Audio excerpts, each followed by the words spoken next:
যেদিন দীদার হবে আপনা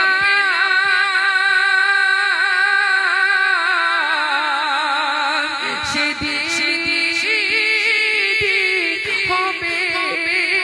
আমার এই মনে তো আর মানে না একবার দেখা দাও না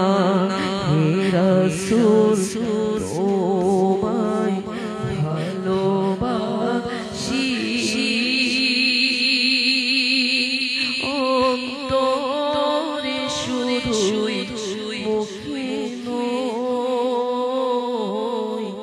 জান্নাতের আশায়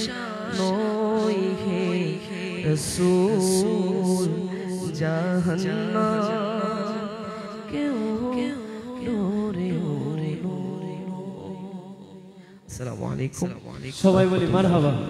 আসলে আমরা অত্যন্ত আবেগপ্রবণ হয়ে গিয়েছিলাম আমাদের সকলের প্রিয়